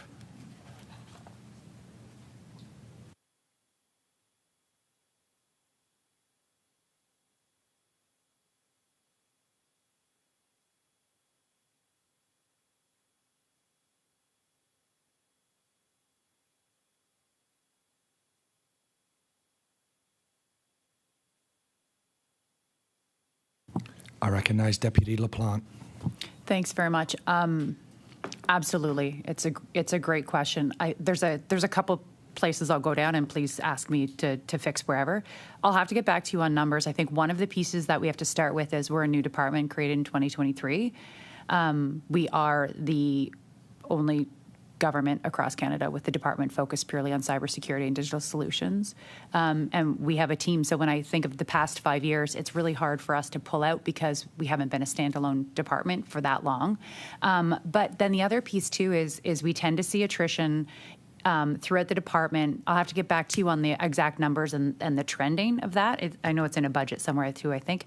But the piece that we see in our department as well is we have a very high staff number in our service desks. And we have a significant team as well that helps within hospitals and frontline supporting the 56-ish hospitals that we have, providing IT support and tech support for devices and others. There's about 250 people there. What we tend to see is a lot of times some of these folks this is their first job within government, and then there's an evolution. And so we actually see some changeover as well, where people see this as an opportunity, both a career development and others. And so where we might see a number that could be higher on an attrition, part of that is because they're moving to different roles within government or to net new things as well. So just to preface that I'd have to get back on the exact number in terms of attrition volumes, but we are a department where there tends to be a lot of progress within the department as well. So the numbers changing jobs could look different versus actually leaving government. And then in terms of the comment too around cyber, the world that we live in today is fundamentally different than it would have been even a few years ago. I think we fully recognize foreign actors trying to take advantage of governments, and governments are being targeted quite strongly. And in terms of Canada, there's the Canadian CSE, the Canadian Security Enablement. I'm trying to think of what CSE stands for. I'm not sure either. So they also head up the Canadian Centre for Cybersecurity. They talk about how they protect federal government systems, where they see over 6 billion pings and attacks on a daily basis. And so we would be no different as a province. And so we fully recognize that our threat risk has continued to increase. And in this current budget, we have had an $8 million investment of operating expenses and then a $15 million of capital. And this is purely to continue to grow and enhance our monitoring, our detection, our response, and recovery capabilities. And so the priority of us as a department to focus on cyber has been amplified over the past few years, and it is absolutely something that is critical and priority one. I also think I'd be remiss if I didn't comment to say that every single organization and individual is immune. And if I were to sit here and say, let's ensure that nothing bad ever happens, we financially could not handle that as a province, nor could anyone, because there's fundamentally no way to make anything completely impenetrable. We do everything that we can with the teams that we have and the systems and the services that we have, but there is always some inherent risk associated with anything that is digital. And our continued investment and target and focus and priority across the team, and I reinforce the piece around cyber is everyone's responsibility as well. The risk that happened in Nova Scotia Power and others is someone clicked or downloaded something, and that remains priority one. No matter how much money we invest, one person making a bad decision is the thing that can take down an organization or a system or a something. And so we do everything we can from a monitoring and a threat assessment and a prevention and a training that we can do. And I'll ask ADM Finder Trask if there's anything else to add. Yeah, I think I recognize ADM Finder Trask. Thank you. I think it might be interesting, too, for Nova Scotians and yourself, MLA Wozni, to understand what our cybersecurity teams are doing, because they're civil servants, and we cover 24/7 around the clock for cybersecurity. So if I think back to the last 2 weeks and all of the things that on weekends and the evenings through the day, because alerts don't just happen 9 to 5. That's not the world that our teams work in. So I'd like to highlight that because we're really proud of the teams that we have and the fact that we do have that coverage 24/7 to protect Nova Scotia systems from cybersecurity risk. The other thing that I think is really important is that it is all about risk. So as we look at our digital systems and we're trying to understand where to focus our resources, it really is a risk-based decision, knowing, as Deputy LaPlante mentioned, we can't get it down to zero risk. It's just not the world that we live in. I recognize MLA Wozni. Yeah, and I go back to, my tip of the cap to both teams represented at the table. There's no question about dedication or devotion or sort of the underlying qualifications that people bring to the work and how important it is. It's structurally about whether or not the plans of government for HR management, I take your point, I taught high school for a good long time, and now that I'm an MLA, I got similar emails about, how to sniff out something fishy in your email so you don't make a bad decision that, handcuffs or kneecaps the entire IT infrastructure of an organization that, thousands of people rely on. I take your point, but not everybody is involved in buttressing cybersecurity in a way with the level of expertise that you need devoted staff with that training. And my question about attrition rates is, are we losing people to retirement, to normal movement? And as you highlighted, if the Department of Cybersecurity is a proving ground to find top talent in other government departments that are doing work in parallel, a 5% reduction structurally in a budget at a time that there are other investments, are we artificially shrinking a group of people that we need to at least stand still and remain constant for continuity reasons?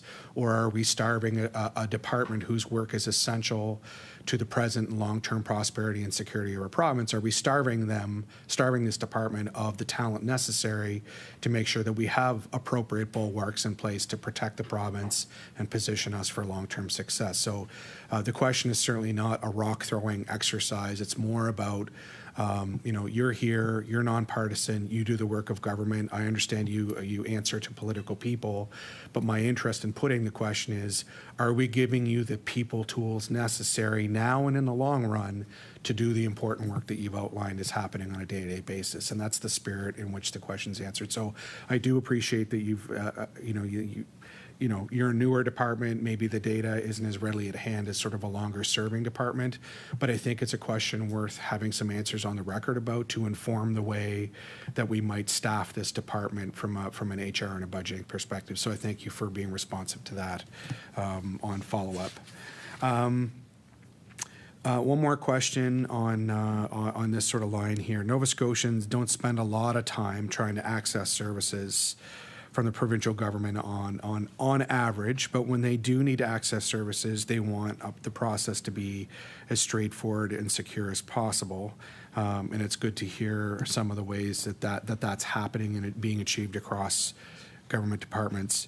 When was the last time the Department of Cybersecurity did a full-scale review of government's internal data retention and deletion policies?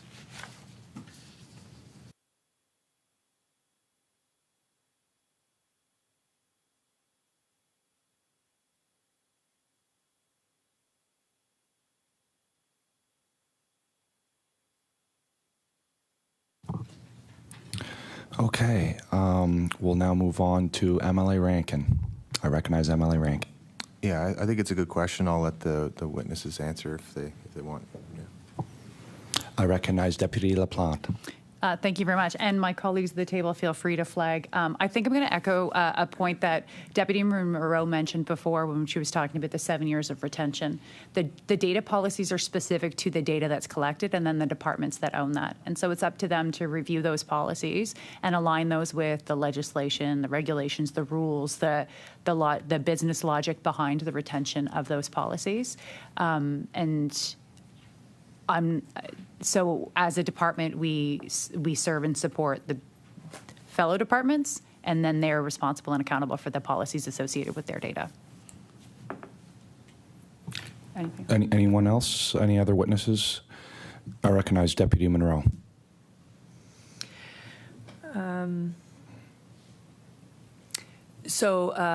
Records management obviously is a core tenet for government operations. There's the Records Act, Government Records Act.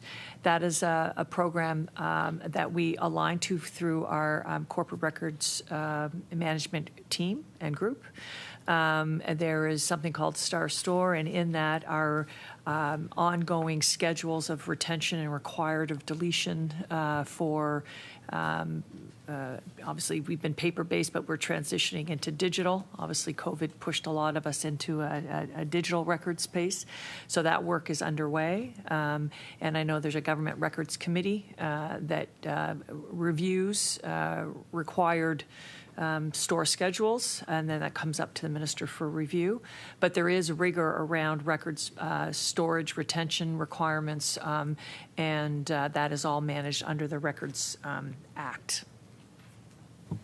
I recognize MLA Rankin.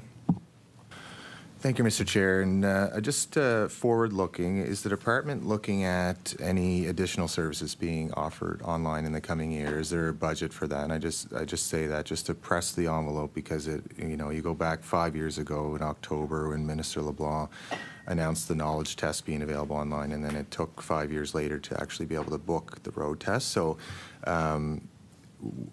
what is on the horizon for this coming year? I recognize Deputy Monroe. Thanks for the question. I just want to clarify, book a road test and knowledge test are two different things. And so that the work of the RMV transformation, which my colleagues are very much involved in, that is an agile, multi-year program to proclaim the TSA and get it ready to go. So I'll probably have my colleagues, but I certainly, MLA Rankin, have a wish list. And the wish list is via priority that we see each and every day. And we work with our colleagues at CSDS, but like any shared service, there is a capacity issue.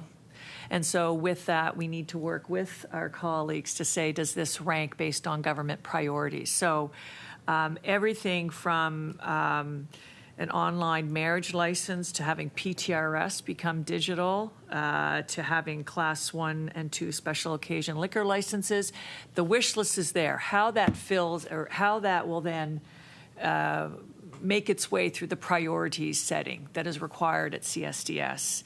And all deputies, because every deputy thinks their thing is the most important thing.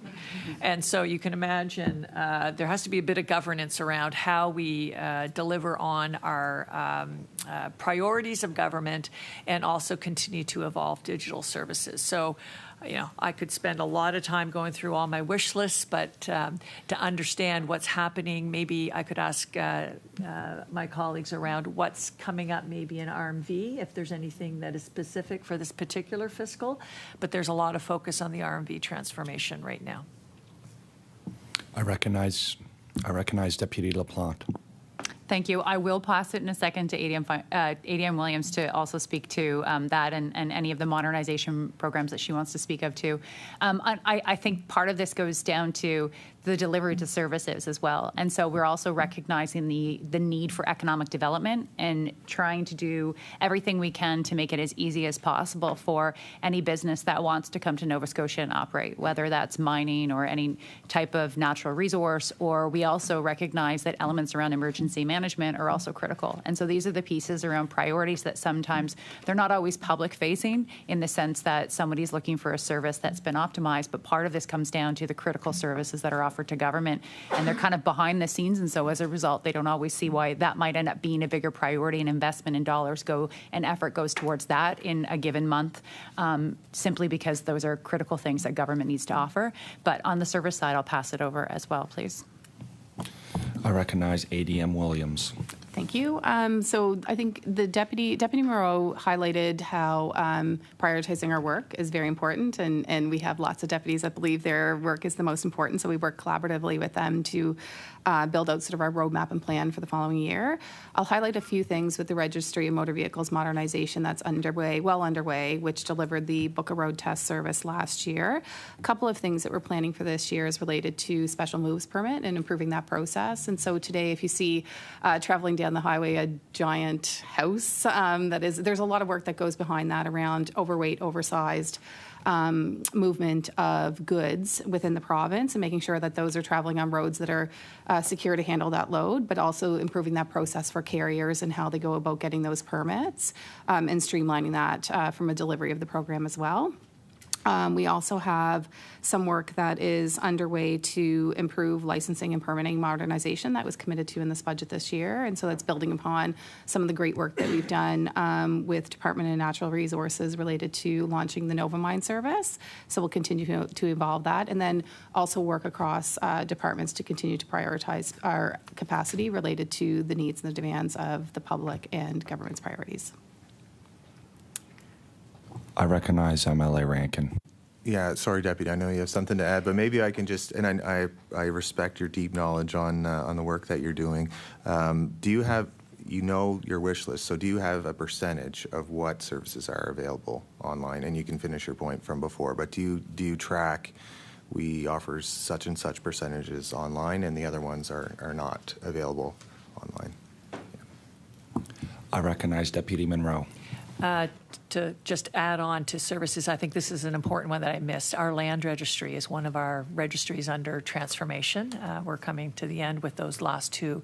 And this year, there will be a launch within our land registry that allows, bundling of mortgages and deeds and release of mortgages. And so 85% of transactions, obviously we work very closely with the legal community, but the transformation of that land registry is massive. And we're going to see a very large chunk of that happen within 2026, come the fall of this year. As for percentage of services online, from an RMV perspective, I'll ask Jillian to jump in, but there's so many services just within Service Nova Scotia, and that inventory has not been taken.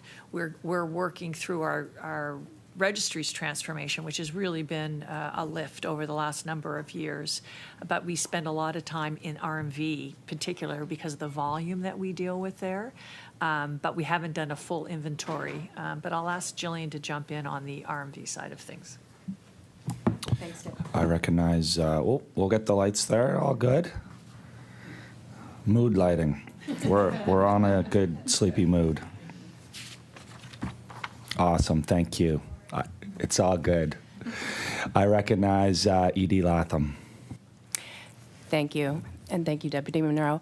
So we do about 2.3 million transactions at access centres across the province every year.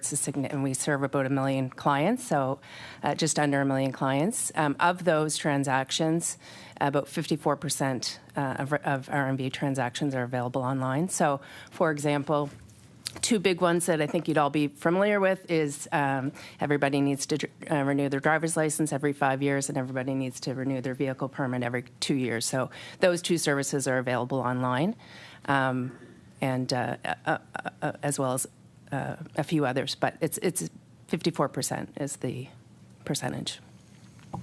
I recognize MLA Rankin.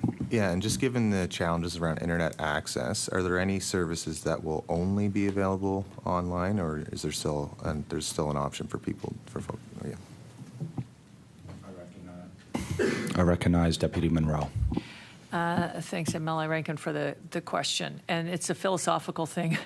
We don't actually shut down a service for multi-channels. Our job, so in-person, mail, and digitally. Obviously, I think it's going to be a generational thing, but our job is to make each of those channels efficient and effective for citizens to choose which one they use. As we progress through generations, I think digitally will be becoming more and more and more significant, but it's not our intent to pull away services, and hopefully in our generation of capacity will have the ability to help those that prefer the in-person channel.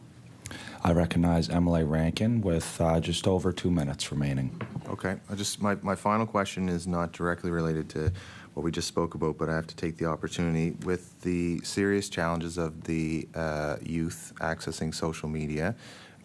This is a national conversation now, and it will need to be national, but the government has acknowledged the challenges with that impact on mental health, and I'm just curious if the departments are looking at provincial data regarding rates of cyberbullying, online exploitation, and youth mental health impacts linked to social media use. I recognize Deputy LaPlante. Thank you very much for the question, and absolutely, this is definitely an area of topic. I know from an aspect for us, our responsibilities tend to lie within operating digital services for government and operating those digital services for civil servants and providing support to departments. I know that discussion has happened with Department of Health and Wellness and with Department of Education and others, and I think that they're the ones who've been the voices for that conversation. I recognize MLA Rankin. Thank you for all your work. I really appreciate your time and what you do. Okay, I recognize MLA Burns. Thank you. Hi, good morning. So thank you all for coming here. Some great answers this morning. So since the creation of the department in 2023, you've done a lot of work on digital infrastructure, shifting the fragmentation into a more unified, citizen-centered model. Digital transformation is really about looking beyond the next few months. While the public sees the end result, the real scalable work is in a people-first architecture. So making sure that the investments we're making now aren't just quick fixes, but are built to handle the pace of change for years to come. With those scalable systems now being built, could you walk us through the department's vision for the next few years on how this foundational change will deliver services?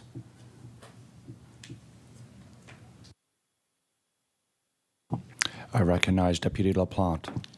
Thank you very much for the question, and I will pass it to my colleagues in a second as well. I think there's a few pieces that are really important for us as a department as we continue to scale and grow, and the priorities for us really resonate around reliability and ensuring that the systems and services that we support are reliable so that citizens can continue to access services and our economy can function. And so we referenced pieces around the land registry, our vital statistics, our RMV. These fundamentally are systems that drive our economy, and without them, Nova Scotia would be in trouble. And so priority one is that we ensure the integrity of these systems and continue to deliver them. A second piece, too, of course, is the cyber elements of it. And so that remains fundamentally important to us as a department, that we are secure and stable and safe. And the third element is around the prioritization. And so back to the point where everyone has goals and would love to see everything digital and lots of services, we only have so much capacity and availability and funding available. And so this means working with our partners to try to find solutions that will meet their needs and maybe changing the way that we work. And so to your point around the bit of the elements, we have reusable platforms and other elements. And so we have to continue to ask the questions of what can we do a little bit differently so we can deliver a little bit more with the resources that we have and make those changes. And so with that, I will pass it over to ADM Williams to provide a bit of context as well. I recognize ADM Williams. Thank you, Emmy Burns, for the question. So what I'll build upon from what the deputy has said is that one of the important points of when we think about digital transformation is ensuring that we are building in a sustainable way. And so that's focusing on reusable parts like our platform services. And so we are looking at ways that we can build things once and reuse them. And so you may have experienced that was things like we have a single login service that is available for accessing multiple services across the province. And why that's important is essentially you can come log in and have access to multiple services, whether that be your Health NS app to get access to your health records or to order lunch for your children for school programs. And so reusing that allows us to deliver new services quickly, with sustainable cost and a team that supports and sustains that ongoing. We're also focusing on things like making sure that our information is accessible to Nova Scotians. And so we run a website that has over 2 million web pages, and we have a team that's really focused on making sure that we work with departments to have updated relevant content that's available to them, and a team that's focusing on modernizing that information and access for Nova Scotians.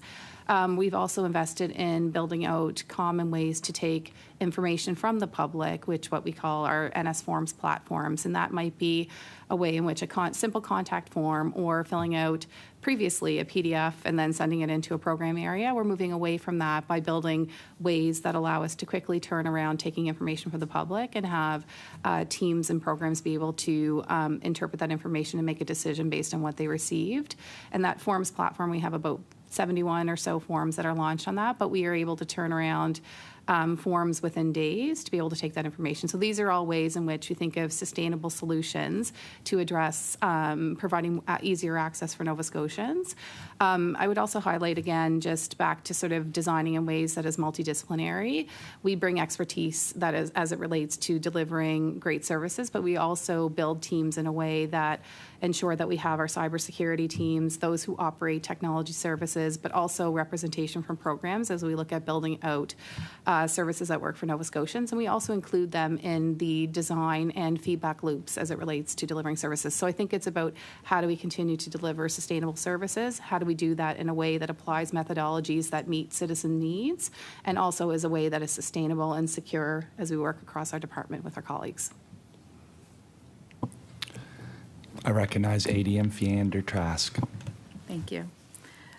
What I would add is when I think about our vision and where we're going as a department, the department really was created to create digital solutions and do that in a secure way.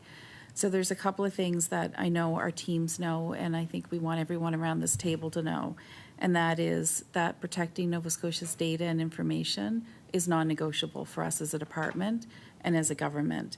And also that creating trust with the citizens of Nova Scotia is at the forefront of all of the things we do.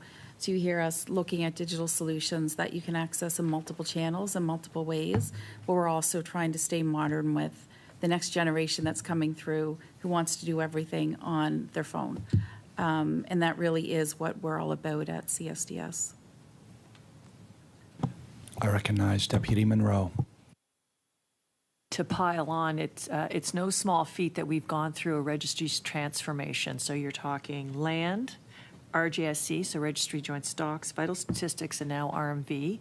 And that's been a multi-year initiative. But now we had inflexible systems before and our source of truth. So now we're in a modern stage with our modern registries that allow us much more flexibility to be able to build on and develop more services where we were just so rigid with the legacy system. So these sources of truth and the power of our data within our registries to allow us to then say, what else can we do to provide services to Nova Scotians, because we just didn't have that ability before with the old systems. But those four registries are significant, obviously, for all operations of government and our sources of truth. And now we're going to be in a position where we can really harness the power of those registries in a trusted, sustainable way.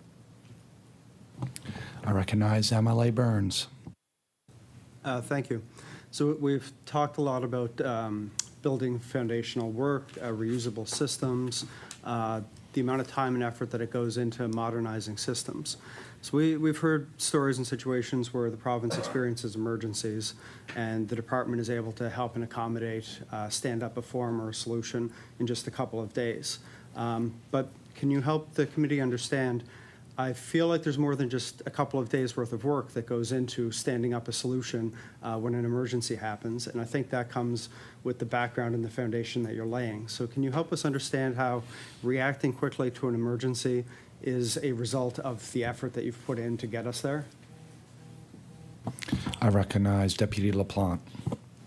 Thanks very much, and I will pass it over to ADM Williams to provide more context of the initial build. But I think the question is extremely valid. And so you have Deputy McKenzie at the Department of Emergency Management who has told the story of wildfires and the ability to stand up a form where people who are displaced could fill out a form quickly and have funds deposited into an account within days in a time of crisis and when they were in financial stress.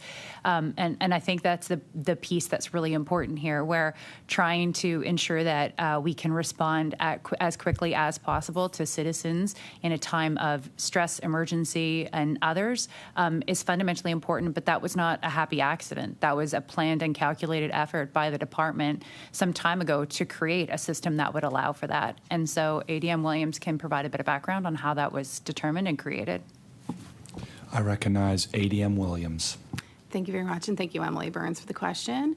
So I find it, to build upon what the deputy has said, it's useful to provide that by way of using examples. And so, after the unprecedented natural disasters that we had in 2023, there was lessons learned that government would have recognized around how can we improve for the future. And one of those lessons was around having the ability to have an emergency financial support service that could be very focused. The number one thing was getting money to people when they need it the most, quickly. And so that was sort of the challenge that was presented to the department. And you're absolutely correct that doesn't happen overnight. So we have an incredible amount of public servants that work in our department every single day that worked collaboratively both with the Department of Emergency Management and also understanding the lessons learned around how to stand up a reusable service, build that prior to needing it in an emergency, but knowing that the sort of ultimate goal was to be able to process applications quickly, understand having reusable ways to identify eligibility for the service when you need it, and then get money into the hands of individuals. And so we were able to use reusable patterns for ways in which we distribute payments today. So we leverage our enterprise resource planning system to send out those payments, but we also then send a notification to the individual that the payment is on way using our platforms that are available. And so the idea was that we built and designed that service to be able to spin it up quickly when you need it and allow that, understand the requirements as well from those who administer the program to ensure that they had end-to-end processing capabilities, but also could then audit in the future the financial assistance that was provided. And so happy to say that that sort of work happened after the lessons learned from 2023, and of course was applied last year during the Lake George and Long Lake wildfires that occurred when government made the decision to provide financial supports. And that service was stood up within days, so within 24, I think it was 48 hours, to the public. But that was a team effort inside of our department because we have staff that, readily available to make sure that they launch the service. They design it with the program to meet the needs and requirements of eligibility and the amounts that would be dispersed to individuals. And happy to report that the service was able to support financially the distribution of money of over $900,000 to Nova Scotians at a time of need that we know is incredibly vulnerable. And so as part of that, we can run multiple versions of that service when it's required, but also seek feedback each time of what lessons did we learn from administering the program so that we continuously improve it in the future. Okay, I recognize MLA Burns. Thank you. That's fantastic, and it really reflects the amount of time, effort, and work that's gone into the background of developing and establishing systems that serve the province. So one of the other topics we've talked about today is AI. The department has brought AI in. They're working on standing up, or they've already stood up, an AI platform, Scotty, for the public. It's seen thousands of hits already. Can you explain both how the foundation you've laid in the forms and the reusability of being able to react to the public's needs will play into both the release of AI, what it does, and what you plan to do with it in the future as you build AI into government? I recognize Deputy LaPlante with a minute and a half remaining. Great, thanks. Sorry, less. 30 seconds. Quick about AI. I need an AI tool to spew it out really quickly. I think the biggest thing is that we're looking for opportunities that really create efficiencies within government, and being able to leverage a team that understands and is there to work alongside with any of our departments to find a real opportunity where AI can reduce effort and burden to individuals, take away the tasks that people don't want to do, any of the aspects that they find really cumbersome or where there's some risk. Order. Well timed. I'll ask the witnesses if they want to add any closing remarks to the committee. I'll start. I recognize Deputy Monroe. Thank you.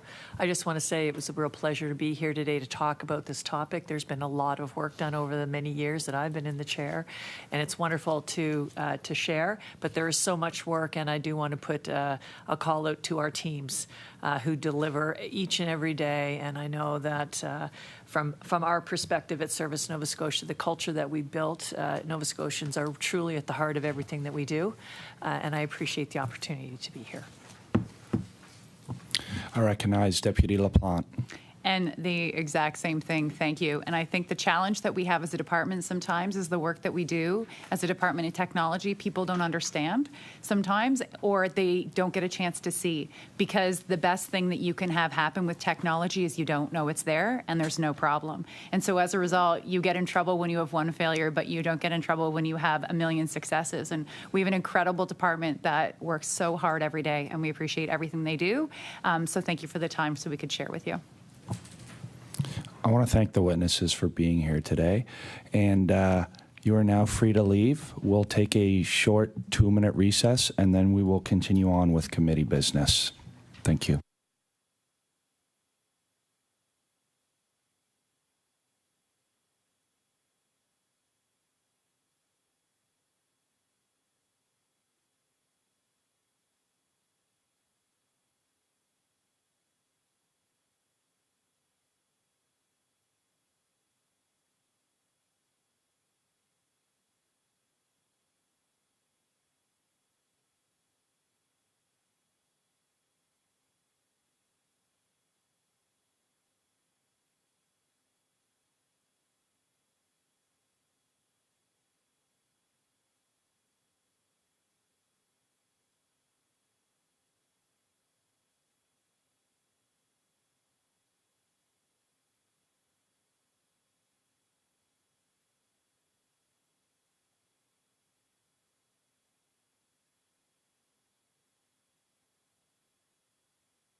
Order, please.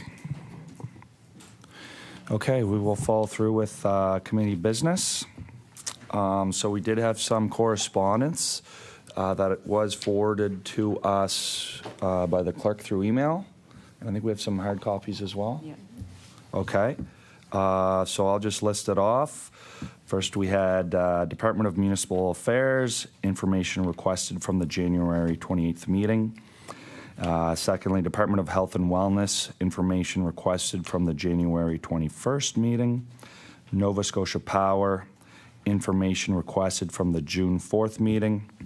And finally, Department of Finance and Treasury Board, information requested from the February 18th meeting. So I just asked the members if there's any discussion on that correspondence. I recognize MLA Wozni. Thank you, Chair. I'd like to bring the committee's attention to the final page of correspondence from the Department of Finance and Treasury Board. It contains, as an attachment, a blank version of the assessment form the departments were asked to use when they were considering their cuts, which my colleague MLA Lachance requested at this committee before the spring sitting. One of the questions was, what are the risks to making this grant reduction in 20 words or less? That last part is very troubling, 20 words or less. 20 words doesn't give much time for thoughtful consideration about the impacts of cuts proposed within departments.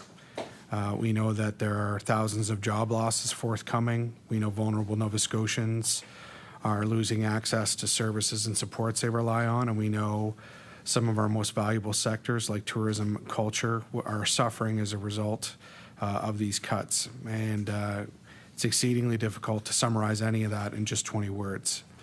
There's one thing we learned from the budget session this spring, it's that this government gave very little thought as to how and where they decided to make these cuts, and this assessment form is emblematic of that. I'm wondering if the clerk can confirm that this piece of correspondence. I recognize MLA Taggart. So this is supposed to be a nonpartisan committee.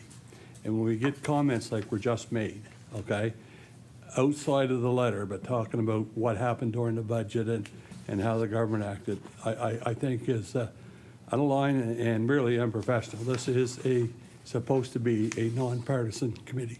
Thank you. Okay. I'll ask MLA Wozni to just finish up his question to the clerk. And wonder if the clerk can confirm that this piece of correspondence from the Minister, the Department of Finance and Treasury Board, including the two attachments filed, will be posted on the Public Accounts Committee's website. I recognize the clerk. Yes, requested information is posted on the website. Okay. Any further discussion? Okay. I just want to inform the members, myself and MLA LeBlanc won't be available next week. So just to save some time, I'm wondering if someone wants to make a motion or put their name forward to be the chair. Is it an in-camera? It's an in-camera AG meeting? Yes. AG meeting. I recognize MLA Wong. Do you want to do it? No, sure. I'd be more than happy to have Diane. Oh, no. I don't mind doing it, if everybody's okay with it. Okay. Thank you for nominating yourself, MLA Wong. Can I have a motion for MLA Wong to be the chair? I recognize MLA Burns. I would like to make a motion that MLA Wong chair the next public accounts meeting in camera. All those in favor, say aye. Aye. Against? Okay. Congratulations. The motion is carried. So, with that, we'll adjourn the meeting. Thank you.